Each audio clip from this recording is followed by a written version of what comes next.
welcome to this afternoon's session on community interest companies.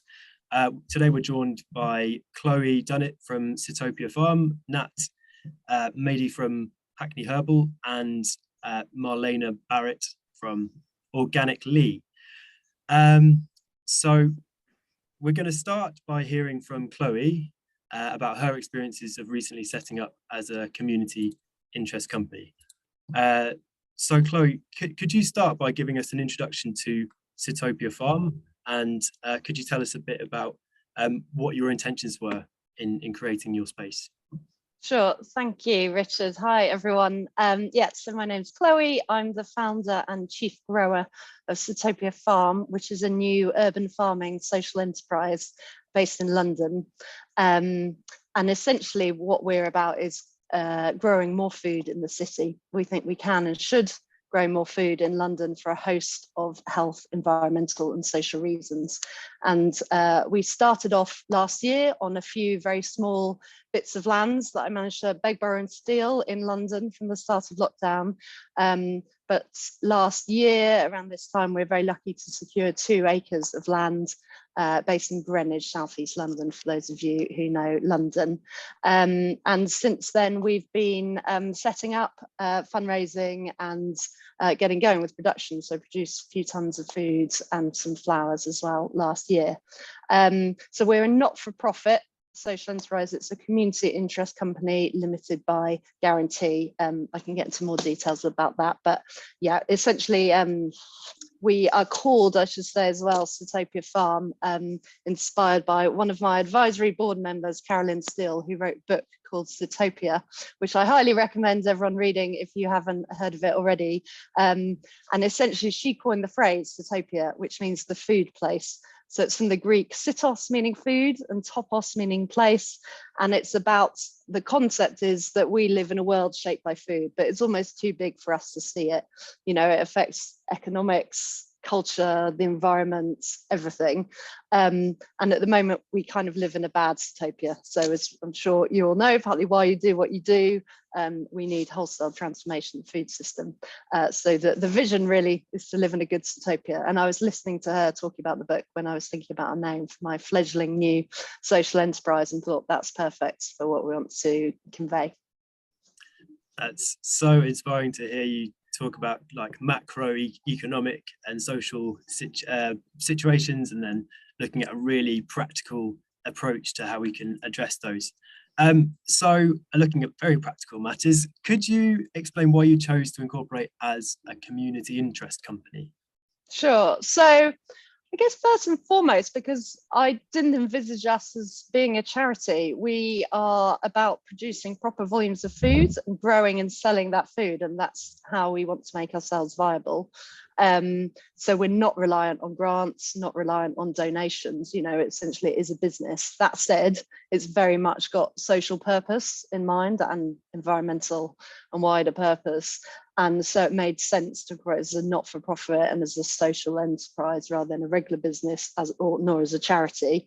And also, having done a fair amount of research, it appeared to me that incorporated social enterprise was relatively straightforward, pretty flexible. So there's scope for us to adjust our model and our governance and structure as and when we develop further, and relatively straightforward as well in terms of reporting requirements and kind of admin bureaucracy overhead as well.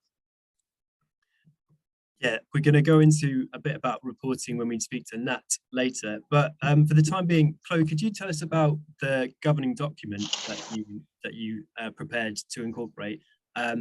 Where did you get, how did you draft that governing document?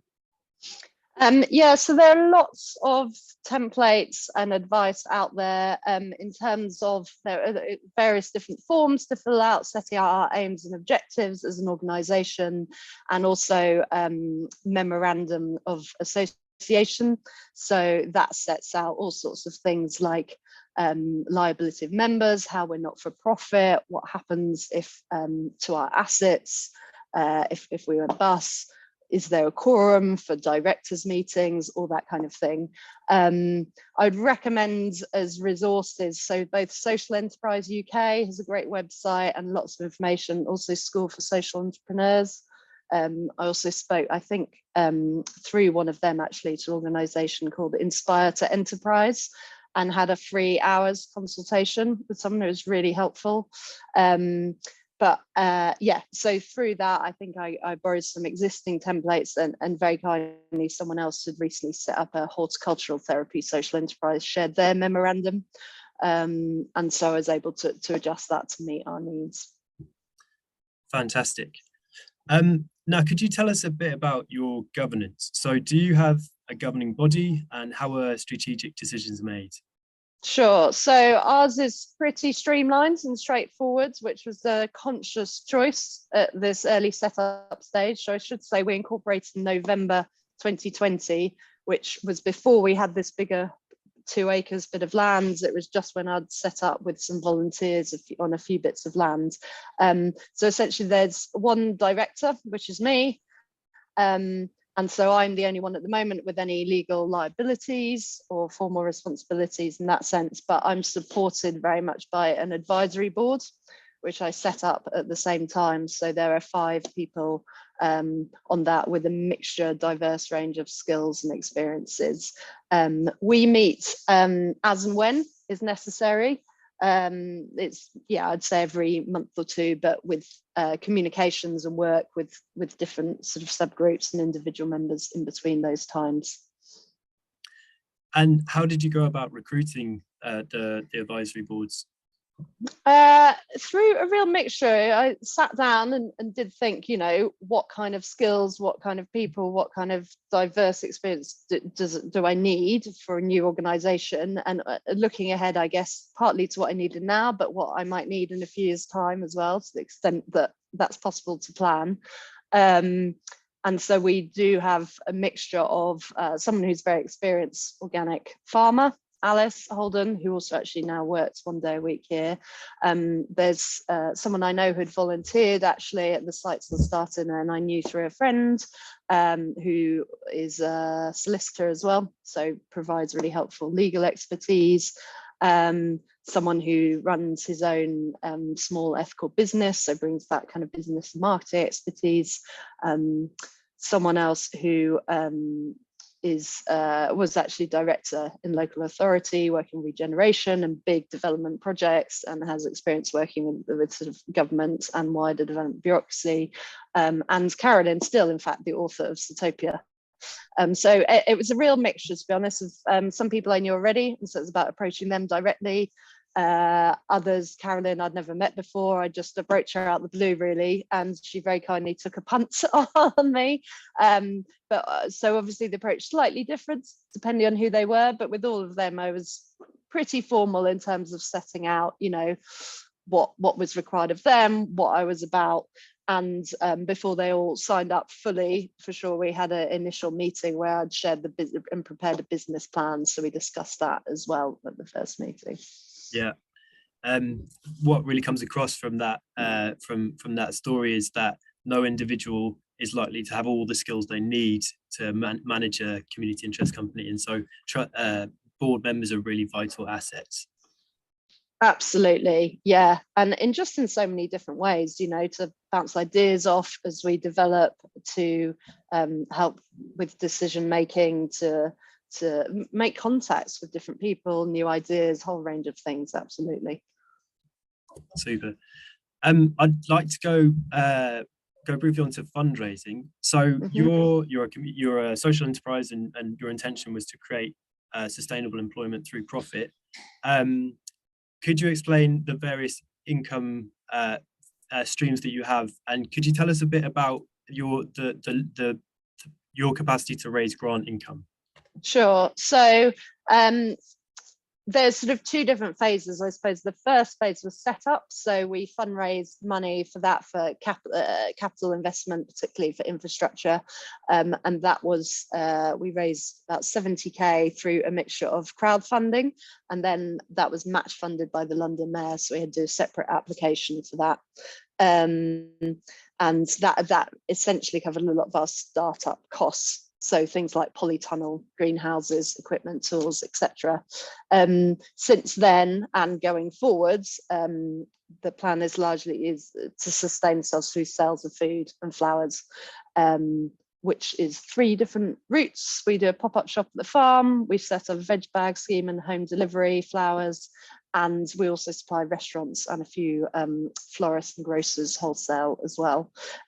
We are having some other income streams, which actually I hope to develop more in future. So for example, we've had a few corporate groups come and do paid volunteering. We hope to do some events at the farm, and a mixture really. We want to do some more community ones where it's open, accessible to lots of people and they don't have to pay, but others where, you know, we're collaborating with some chefs and other organizations where it's ticketed.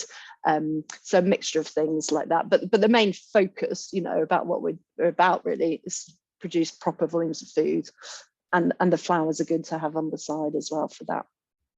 Yeah, and just finally, have you encountered any limitations in terms of who's willing to fund you as a community interest company? Yeah, and I should say as well on that note that we are looking to apply for some additional grants for additional things that we need in terms of infrastructure. Basically, I need a cold store, packing sheds, eco barn, and going forward I hope to at least part fund the post, a sort of social impact coordinator, so we can work more with schools and vulnerable members of the community and other things like that. But yeah, so I've been looking just at the moment about restrictions on grants and what's available. So generally speaking, my experiences and speaking to other fundraisers about this as well, that the majority of funds looking at this kind of health, social, environmental impact aren't limited to charities, so they will give to not-for-profit social enterprises as well. There are a few who only give to charities. My sense is, I might be wrong this, my sense is this is a slight sort of more old school, the funding with funds which have been around for a while, but I don't know how true that is. Occasionally there are some limitations. There's one actually, which is a shame we've just missed out on, because while we tick all the boxes in terms of criteria, we haven't been constituted for 2 years. So they're looking basically for more established organizations. And there's 1 or 2 I came across where in terms of governance, they were looking for more people on the book, more people with formal responsibility, essentially, more directors, which, you know, in time is something we'll undoubtedly do anyway, but it just wasn't the right fit for the moment. But yeah, as I said, the main message I've found is that the vast majority, what they care about is that it's not for profit and what your wider social purpose is, not whether it's a charity or not. Yeah, that's really reassuring. So thanks very much, Chloe. I'm going to move on to have a chat with Nat from Hackney Herbal. So Nat, if you'd like to give us a quick rundown of the history of Hackney Herbal, and could you give us an introduction to the work you do? Yep, thanks Richard. Hi everyone, I'm Nat from Hackney Herbal. So we started back, Hackney Herbal started as a project back in 2015, and we kind of started out of an existing community gardening project called Cordwainer's Garden. And at the time, kind of the first few years of the project, we sort of, we were a project of that organisation, which was like kind of also a CIC that I was involved in setting up. So that kind of, I already had a bit of knowledge around kind of CICs before kind of formally setting up Hackney Herbal. And we also had some space at Hackney City Farm, who kind of supported us kind of from the early stages. And kind of our main mission is working with herbs and connecting people with plants, and particularly herbs, in a way to support well-being. So when we started, a big focus of the project was growing and selling herbal tea as a way to kind of fundraise for different community activities to bring people together to share knowledge around herbs and sort of herbal practices and remedy making and things. So that's sort of how we started, and in 2018 we sort of formally, it was kind of time for us to kind of become our own organisation. So we kind of formally registered then as a CIC. Wonderful. And could you tell us why you chose to register as a CIC? Yeah, so I think we were quite influenced. I guess I had a bit of kind of knowledge from before, but I'd been to a few workshops at Hackney CVS, so our kind of local council for voluntary sector, and they actually did some sessions around sort of different organisations that you could be. And I guess at the time I was kind of learning about community work and how funding works. And I think because we'd had some funding for some very small projects in the garden originally, I could see kind of the frustrations of getting funding to do a project and it working really well, and then the funding ends and then you kind of stop again, and yeah, hard to kind of keep momentum in what you're doing. And the idea of yeah, finding a way that we could raise our own kind of income, not be reliant on grant funding. At the beginning, it was kind of, yeah, focusing on selling the teas, and kind of grew from there. But I was, yeah, quite conscious that I didn't really want Hackney Herbal to be a charity, and that to make it more financially resilient, I suppose. Yeah, and so I interpreting what you're saying, did you think that the charity model would constrain your options to generate profit? I think maybe it was more, I think the other actually big thing to say is that there's a lot more kind of work and kind of admin involved in terms of setting up a charity. So that also seemed like yeah, kind of yeah, quite an overwhelming task to sort of do, whereas a CIC was looked like a more straightforward idea. And kind of doing a bit of initial research, kind of the idea of the CIC model is sort of to allow kind of, yeah, these sort of social or environmental kind of enterprises to set up quite quickly and have more flexibility to kind of respond to like the needs that they're working with. Yeah. Yeah, brilliant. Could you give us a quick rundown of the types of profit generating activities that you provide? Yeah, so we learned quite quickly that growing and trying to sell herbal tea, working on very small patches of earth was like, yeah, not really very economically viable, even though we would kind of sell it to cafes at quite a high rate. And to kind of really like be able to generate enough money to kind of be able to pay people properly and run kind of like community projects with all the things they require. Yeah, we kind of realized growing tea was not going to cut it in that sense.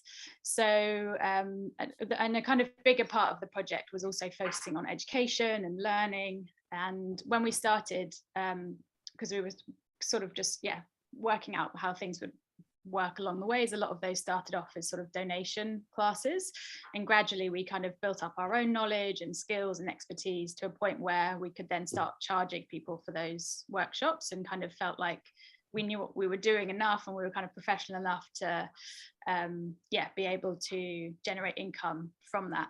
And yeah, probably what I didn't really say at the beginning is, as a social enterprise for us, kind of profit that we make on ticketed workshops, so kind of people coming to our sessions and buying a ticket, or work that we get booked to do by other companies, then goes back to all the kind of free community projects that we do. So I think, yeah, probably for us about yeah, probably around 50% of our income is sort of events and educational workshops. And would you like to share your reflections on how the community interest company model impacts your ability to raise grant funding? Yeah, I think similar to, yeah, I think we found kind of similar that most grants that we've wanted to apply for have been, as long as you have kind of quite clear charitable aims and the project that you're applying for, you know, is charitable or has a kind of social environmental benefit, you're eligible. We're registered by a CIC registered by guarantee. Sometimes if you're a CIC registered by shareholders, that can sometimes make you not eligible for certain funding. And yeah, I think there are quite a lot of trusts. It's sort of like the lesser known trusts that will only fund charities, but we haven't found that it's hindered us in terms of not being a charity. Yeah. And just for anybody who hasn't caught previous webinars in this series, company limited by shares is able to offer dividends to their shareholders, which means profits can be distributed to shareholders rather than being reinvested in the company, which is an essential part of the company limited by guarantee. So Nat, could we go on to talk about the reporting and what it is like in the course of a year to be a community interest company? Who do you report to, and what does that look like? Yeah, sure. So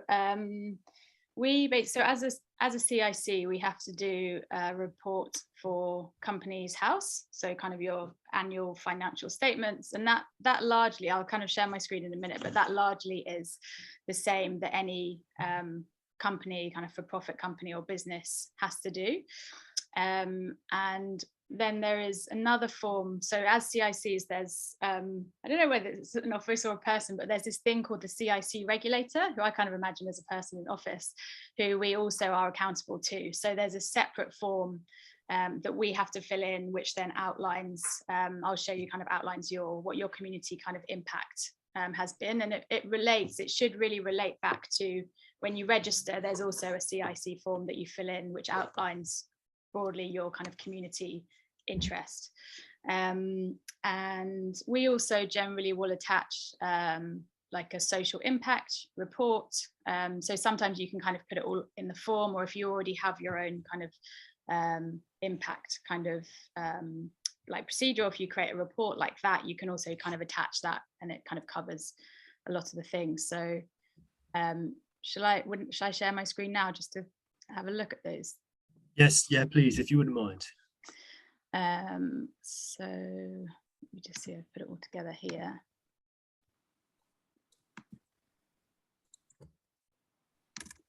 So this is so this is from 2020. So the other thing I will just say is what you can do, which I sometimes find quite useful, is you can kind of search, because these are all publicly available, you can go onto Companies House and you can search for any kind of company, any other CIC, and look at their accounts. And that can be quite useful to see, one, kind of just the format of how things are done.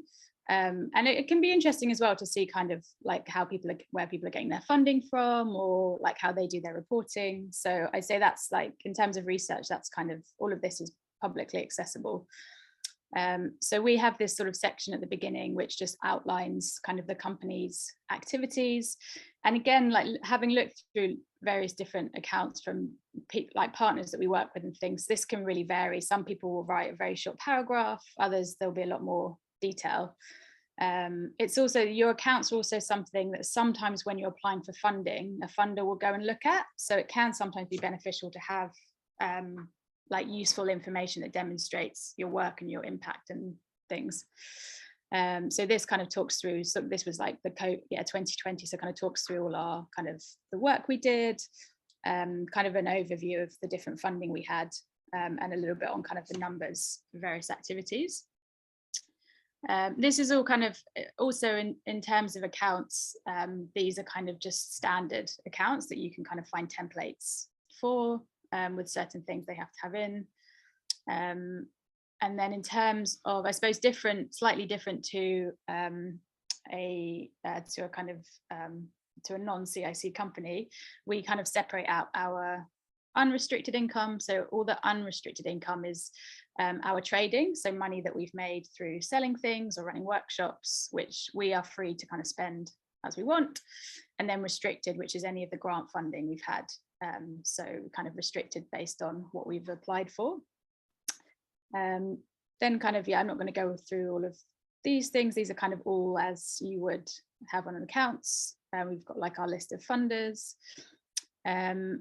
And then this community interest company report. So you only have a few questions. So the first one is kind of a general description, some of which is kind of already included above. So we just have our kind of key outputs and key numbers. Then there is a question on consultation with stakeholders. And this doesn't have to be like a really, really formal consultation. Like we're still quite a tiny organization, so we don't have, we don't do like full-blown consultation, but we do it kind of, on a more kind of grassroots, kind of on the ground level. So we just talk about the different local networks that we kind of work with, other local things that are happening, or kind of other sort of strategic work that we're part of, which all kind of feeds into our decision-making process. And then there's normally a question about directors' remuneration, which is kind of just that kind of financial transfers, or if people have been paid for some of that work. And then another question about transfer of assets, which hasn't applied to us yet. But we'll kind of these things will also link back to your governing documents. So that's kind of it in terms of the report. And then we have, I'll just flick through these. We have our own kind of impact report that we add in, which just goes into more detail about the work that we've kind of been doing. So yeah, I think Rich is going to share some of those with you afterwards, but like I said, that is all available online as well for you to find.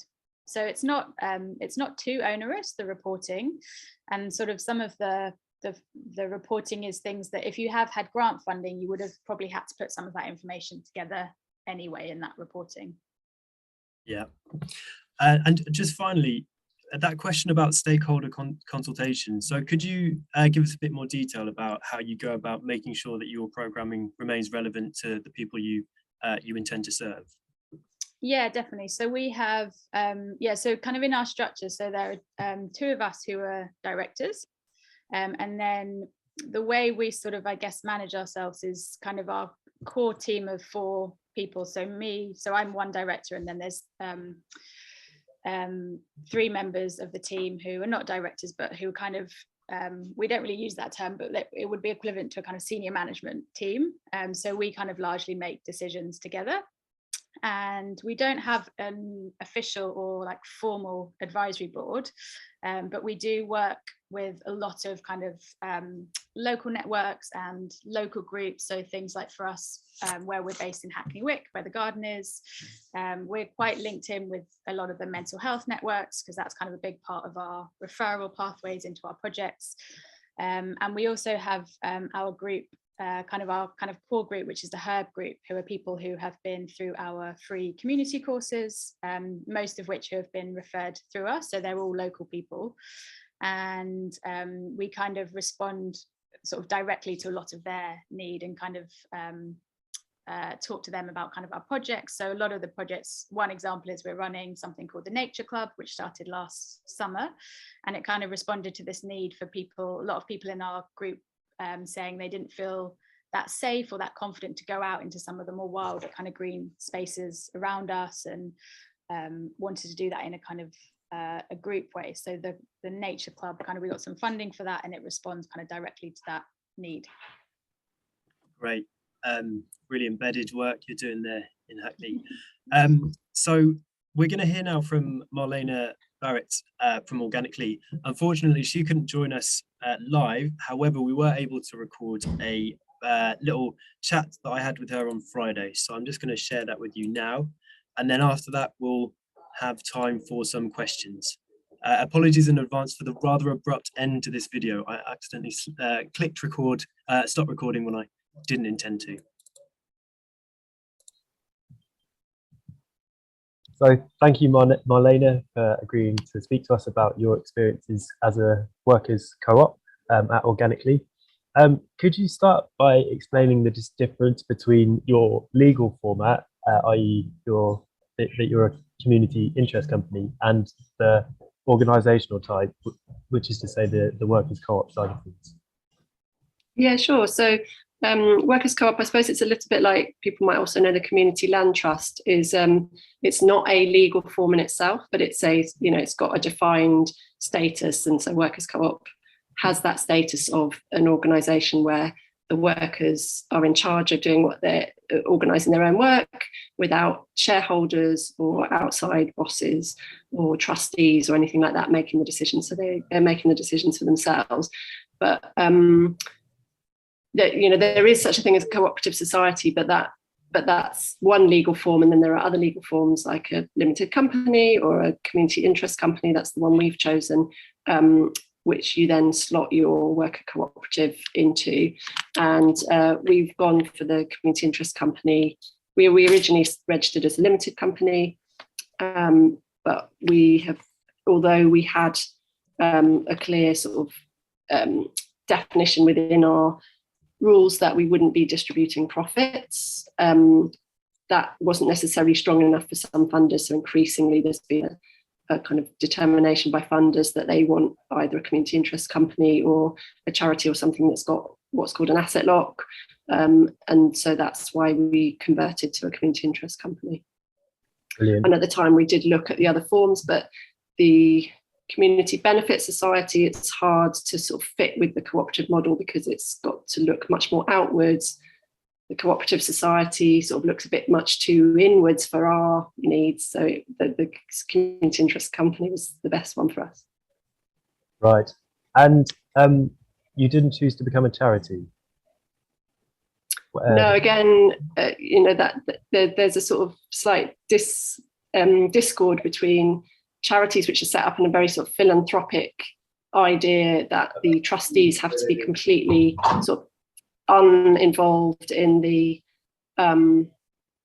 in gaining anything from the charity itself. They have to sort of be the ones that are kind of completely neutral and outside of the charity, making like overseeing it. And that doesn't really fit with the cooperative idea of mutual aid and mutual support, where actually what we're doing is we're not here to make profit for ourselves, but we are here to create livelihoods for ourselves in doing the meaningful work that we do that also supports other people and builds community. And so what we don't want is a set of independent trustees overseeing that, because that wouldn't fit with the idea of workers' co-op. That makes lots of sense. So could you tell me a bit about membership? So who can become a member, and how do you decide, how do they go about it? So again, there are different kinds of co-ops, obviously, but ours is a worker co-op. So it's the employees, the workers who are the members.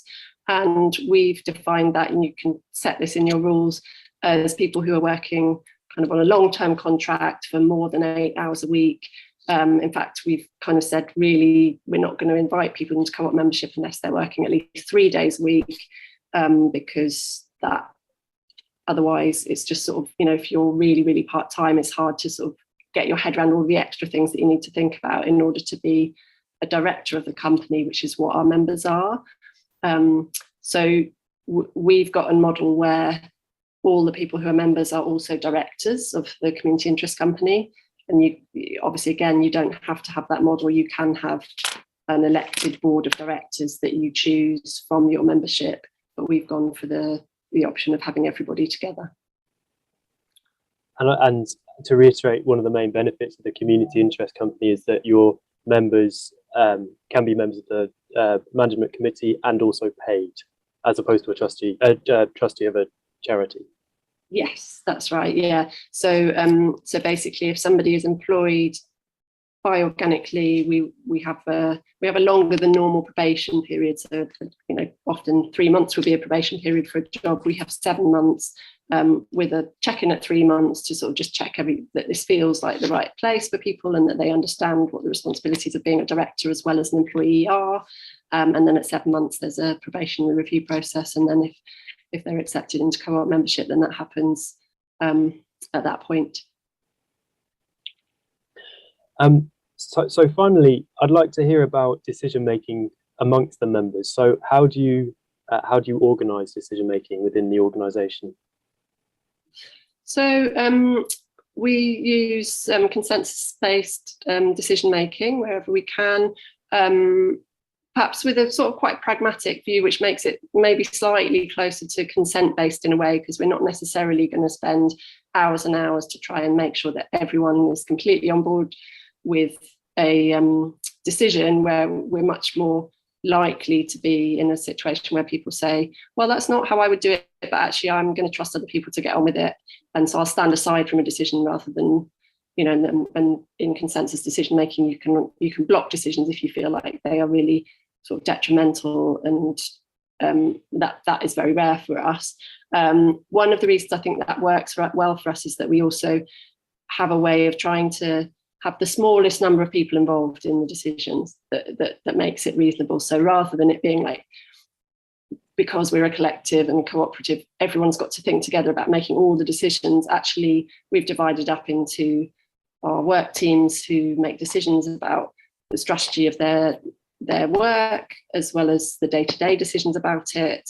We delegate other decisions, and it's built on a lot of trust, where we need to work hard to make that trust effective, but it allows us to make decisions more quickly and more effectively, where people know that, like, okay, well, I'm not part of that discussion, but that's okay, because I'll let people get on with it, or where you're just understanding, clearly thinking like who needs to be in this decision, who needs to be informed about it, who needs maybe to have a view on it or be consulted about it, or who needs to be really actively involved in making it because it fundamentally affects them. So each of our teams can make decisions, but there are parameters where they might need to go and consult the rest of the co-op about those decisions.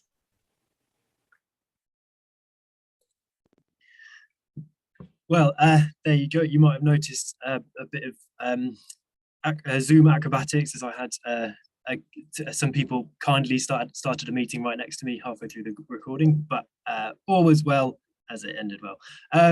So there's now time for questions here. I see there's, I'm not sure, Lucy, have you been monitoring the chat, and have we received any questions? I can see one. Are there any more?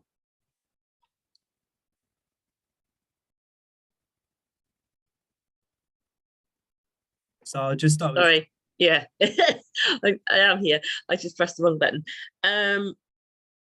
There is one question from Grow with Love. As a new kit, this is really informative. Can you share some of these templates? Thank you. Yeah, and we can share those in the email afterwards and give you links to where you can find more information. I've got a question from Rachel here. Why would you choose a community interest company as opposed to a community benefit society? We are a small not-for-profit growing and wellbeing site in North London. So Chloe or Nat, would you like to speak to that?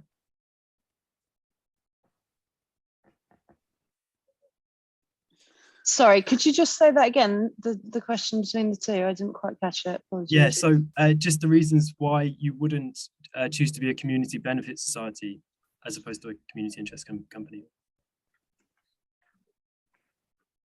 I can have a go, and then it's interesting. Actually, we've been looking at other models just recently around community benefit societies, and it's something that we might look to shift to in future. If and when we take on more bits of land here, it might be something that we want to do specifically to raise community shares for further investment and have closer engagement with the community. I have to say offhand, I can't remember the full details about what the different requirements and details are about community benefit sites, and so why we didn't go for that initially, but certainly I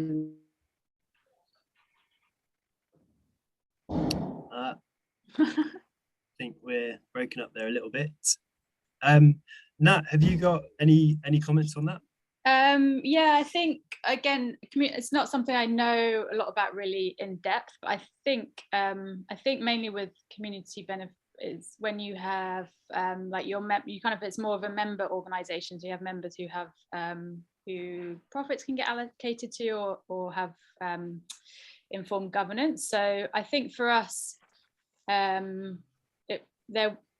start off as that, it wasn't a model that we were kind of thinking of. I think it would be useful if maybe you have quite a big group of people who are starting something together, or you kind of see the development of your organization going that way. I think for us, we're thinking of different ways in which we can develop, kind of whether we, like, similar to organically, kind of remain as a CIC but have a kind of cooperative structure. yeah, it's not something that we kind of were drawn to initially. Yeah, and sorry, Chloe, have you got more to add? Sorry, just briefly, apologies for cutting out there. Yeah, just to emphasize, for us at least, that was another advantage that we perceived of CIC, is the flexibility, so that you can change to other models. It's not exhaustive and it's not straightforward, but certainly there's a fair amount of flexibility in there to shift to other ones as and when you think that's necessary, your needs change, etc. Yeah, and for those, we also covered this in our last week's webinar. So Mark Simmons from COPS UK, or Cooperative Culture Co-op, he mentioned that also, in addition to the comments already made, there's a lot, you need to consider quite carefully the model rules that you use, and you'll need to employ a sponsoring organization who can supply a set of governing document, essentially, that abides by the legislation that brings the community benefit society model into existence. So I think it's a more complex model, and it really works for some organizations where they are really seeking to engage the wider community in their organization. And as Chloe said, it gives you the option to raise community share capital. But yeah, it's something you can consider further down the line, even if you don't pursue it straight out the gate. Kay, I believe you've got a question. Yes, hi. Two questions. There's been some discussion about sort of the governance or the decision-making aspects of it, and one created a board, and I think the other one was just the members. Who are there any specific rules about how that sort of decision-making governance body has to be set up as a CIC?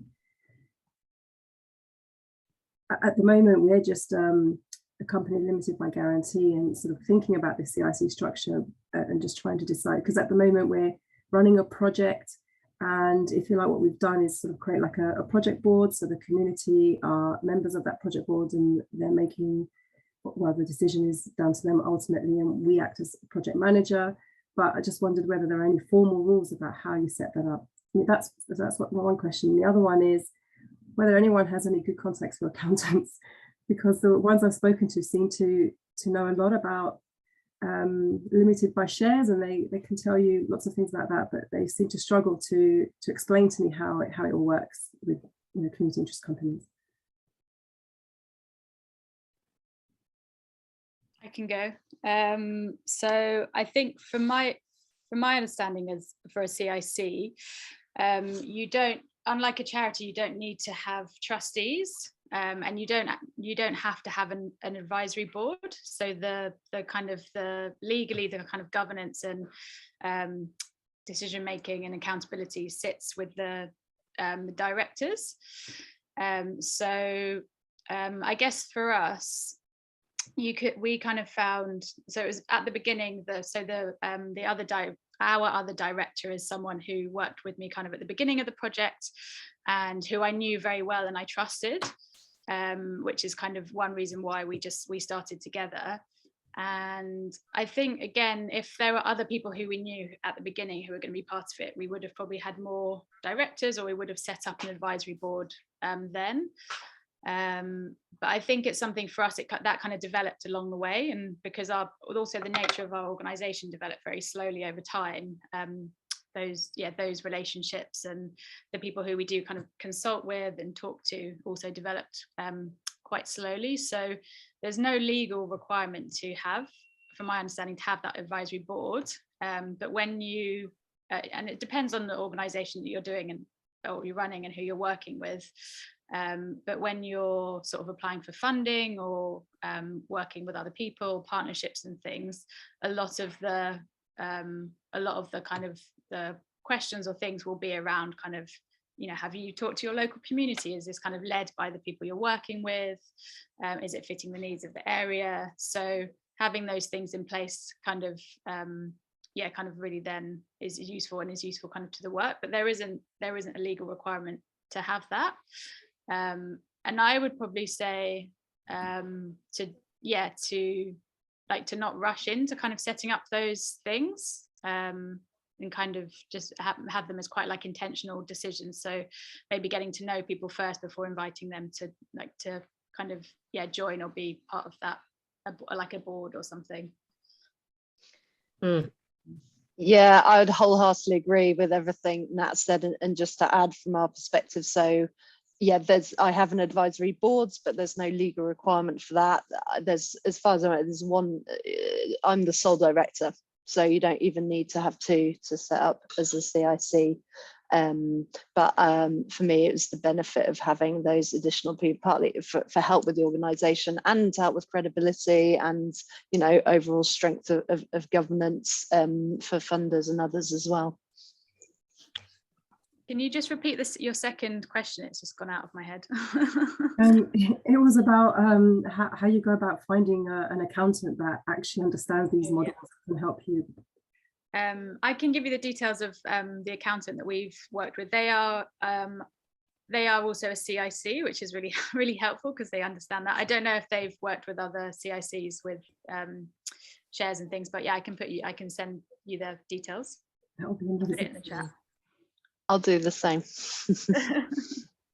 That's so generous of you both. We have another question from Annie. She asks, do directors legally have to have minuted meetings? From my understanding, no. You don't have. We don't have. We do have kind of meeting minutes, but we don't have to submit them to anything. From my understanding. Yeah, I'm a director of a small community interest company, and we don't have minuted meetings. We just have notes of the meeting. Is there a requirement to have a minuted AGM? No, we don't. No, I don't think so. So it is a very lean and straightforward model then. Yeah, I think part of it is maybe also the way that companies and charities have been structured is quite like an old, like quite archaic in many ways kind of structure for things, and like businesses are run in very different ways now. So I think even things like minutes, kind of, they were traditionally handwritten, whereas now most of us are probably doing things online. There's often an online trail of things, whereas in the past that wasn't so available maybe.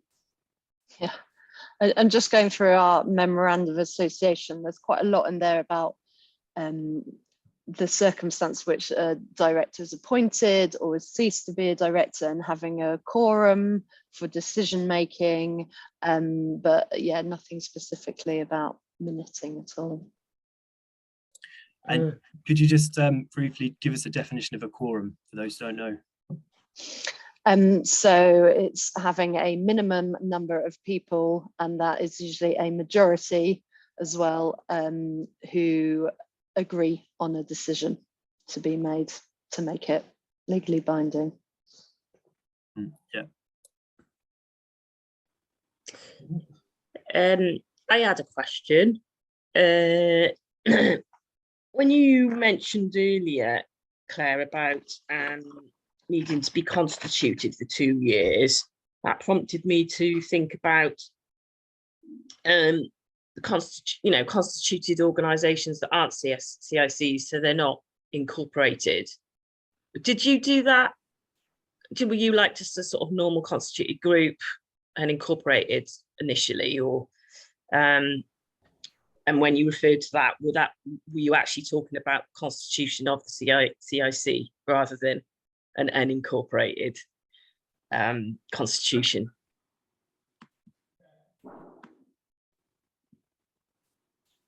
Chloe, does that make sense? Sorry, can you say that again? I didn't quite follow. Groups, a lot of groups that I work with, they're just constituted groups. They're not incorporated. And I always recommend, if they want to sign a lease, for instance, that they don't do it in personal names. They become incorporated like a CIC. So this is all quite interesting to me. And I was just wondering, were you constituted initially just like an unincorporated group, or are you talking about the constitution of your CIC? Yeah, sorry. I was looking at the minutes actually, which I'll come back to. But yeah, we weren't constituted previously as a group. So as and when we set out, it was formal incorporation, and absolutely, it was one of the requirements for the funding we applied for the mayor, actually, that we were incorporating. Certainly some specify that. Yeah. Sorry, just on the minutes, just to be 100% accurate. So actually, in our memorandum of association, at the moment, this obviously doesn't apply because I'm the only director, but were there to be more, then we do actually have a requirement to keep minutes and keep a record of them. But I think, you know, you can adjust those, I think, your constitution to fit you. So that's what we went for. But I guess from hearing from Nat and others, that's not a requirement. So yeah, I just checked our so we don't have a constitution, we have articles of association, which is the long kind of legal document with our kind of governing terms. And yeah, we do kind of keep minutes and meeting notes, but you don't need to show, they don't need to be seen by anyone. Maybe it's also worth saying, like, we've never been audited, so that's also, these things sometimes might, if you get audited randomly by a funder, which luckily we've never has happened to us, that's something to think about, record keeping. I've got two more questions. First, and we are running short of time. What's the minimum number of members you need for a CIC? And then second, we'll cover that first, and then we'll return. So I think I checked this just before. So for a CIC limited by guarantee, you need 2 directors. Although Chloe, you're only 1. But for a lot of the, well, yeah, maybe that's wrong then what I saw. But I think Chloe also mentioned sometimes for some funding, it's sometimes they'll say 2, sometimes they'll say 3 or 4. So that's something to consider. But yeah, you only need 1 to set up. Yeah, Chloe seems to be in agreement with that. So finally, there's a question about how to choose and build your board of directors. So Lucy, you've got a lot of experience with newly constituted groups. Have you got any reflections in terms of where you should look and how to build a board of trustees or an advisory board? Just going on the small group that the small CIC I'm on board of directors. They've got a board of directors which I sit on for the overall organisation. It's called Green Squirrel, and then they're setting up an actual project on a piece of land in Cardiff, and they've got a board. They've got an advisory board there for that actual little project. The advisory board is mainly made up of people really local to the area. They've done a lot of consultation, engagement with the local people, and they very much, you know, wanted people from the local area actually participating in the decisions, how decisions are being made. So people who are really keen to get involved with the project locally. And then the board of directors, or board of trustees, sorry, that very much honing in on skills that you need.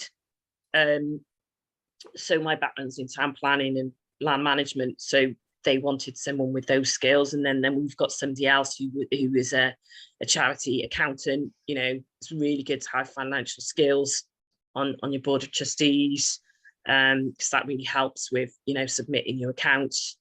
And then others, you know, just people that perhaps might have skills in social enterprise and working with communities, or bring other skills that you feel you might need.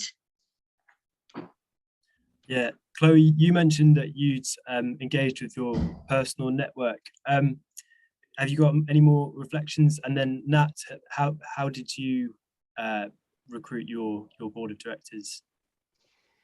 Yeah, I mean, as I said earlier, it was trying to consciously have a mix of skills and diversity of experiences and things that the board could bring, as well as some legal and, as Lucia said, financial expertise and experience running a business. And it was a mixture of personal contacts and just through wider network and approaching people I didn't know directly. So a broad mixture, and some people I'd become, I got to know through the initial setup of the project and people volunteering and working through that. Yeah, I think for us, so I think I said before, there are two of us as directors who had kind of, yeah, knew each other for quite a while, had worked on another project together, and had a lot of trust between the two of us. So they were very involved at the beginning. At the moment, they're kind of, even though they're a director, their probably capacity is more kind of non-executive. So legally, they have a lot of control and power. And we discuss things, but not as regularly as kind of I just have discussed things with the rest of the team who are actually kind of on the ground running the projects. And I think in terms of like being a CIC, because you don't have to have loads and loads of directors, I think it's also good to just consider whether people need to be directors. You can still have people giving you advice or helping you with all the different kind of things within the organization without being a director.